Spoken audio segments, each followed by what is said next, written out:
ब्याज वार्षिक रूप से चक्रवृद्धि होने पर 14,000 की एक राशि निश्चित वार्षिक दर से 2 वर्ष में 18,515 हो जाती है। यदि ब्याज प्रति 8 माह में चक्रवृद्धि हो तो समान राशि पर समान समय में समान दर से प्राप्त होने वाला चक्रवृद्धि ब्याज कितना होगा। तो यहाँ पर दोस्तों इसने कहा 8 माह में चक्रवृद्धि ब्याज हो, यानी कि 8 माह के बाद क्या हो, चक्रवृद्धि ब्याज जो आएगा वो मूलधन में जुड़ जाएगा। तो सबसे पहले हमें क्या करना पड़ेगा दोस्तों, हमें रेट पता करनी होगी कि रेट क्या है। रेट हमें पता नहीं है। तो हमारे पास दोस्तों एक फार्मूला होता है, वो क्या होता है, प्रिंसिपल गुणा में आर प्लस में 100/100। यहाँ पर टाइम होता है और इक्वल में क्या होता है, अमाउंट होता है। ठीक है। अगर हम इस पी को इस साइड में लेके आते हैं तो ये क्या हो जाएगा, डिवाइड में इधर हो जाएगा, इधर से कट जाएगा। ठीक है।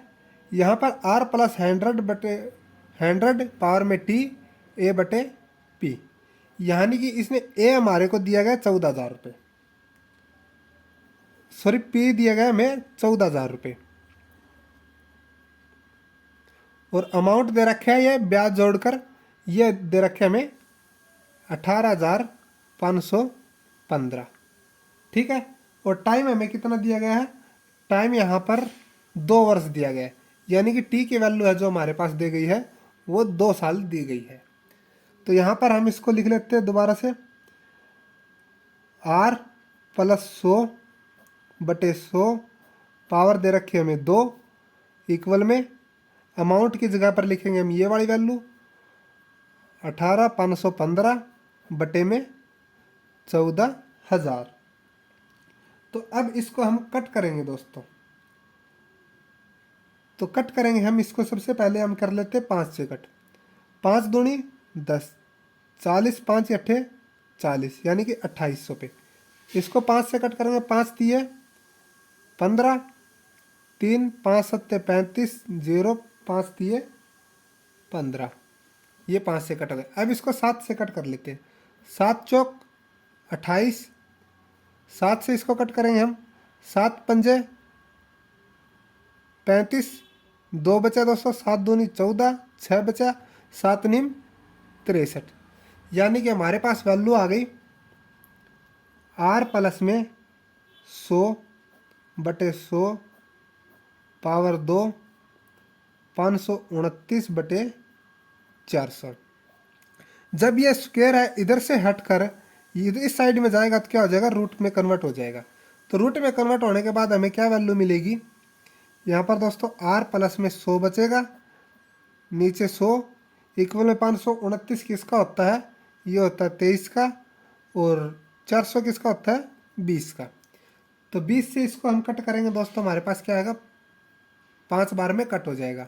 ये उस साइड में जाकर गुणा में होगा तो क्या हो जाएगा 115, 23 गुणा में 5 क्या होता है 115, यानी कि आर प्लस 100 इक्वल टू 115।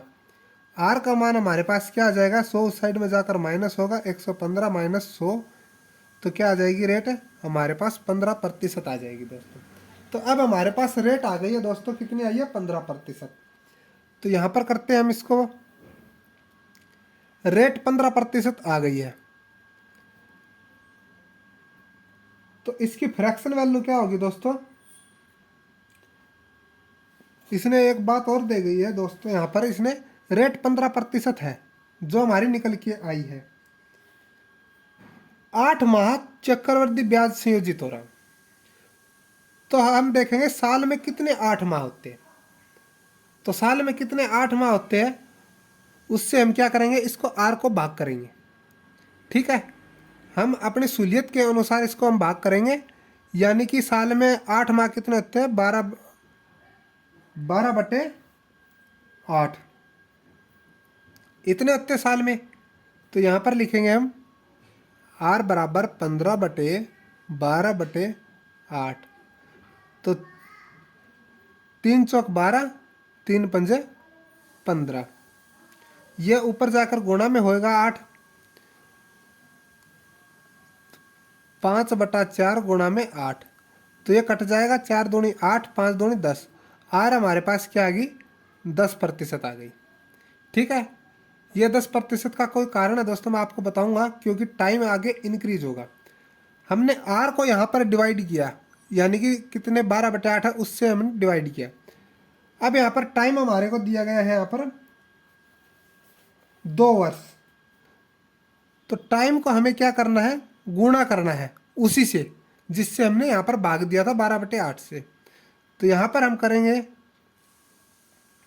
2 चौके 8, 4 तिये 12, यानी कि टाइम क्या हो गया हमारे पास, 3 ईयर आ गया।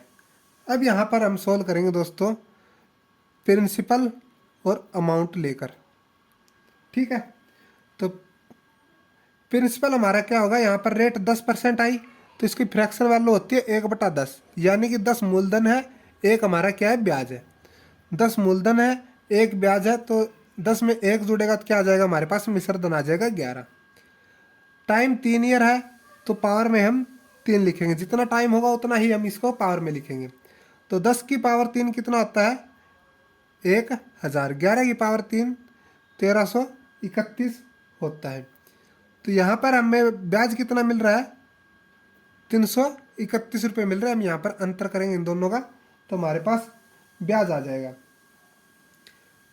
तो इसने कहा 14,000 राशि निवेश की, यानी कि हमने यहाँ पर निवेश कितनी की, 1000, तो यहाँ पर कितनी हुई, 14,000, यानी कि इसका कितना टाइम हुआ, गुणा में 14 टाइम हुआ निवेश, यानी कि 14,000।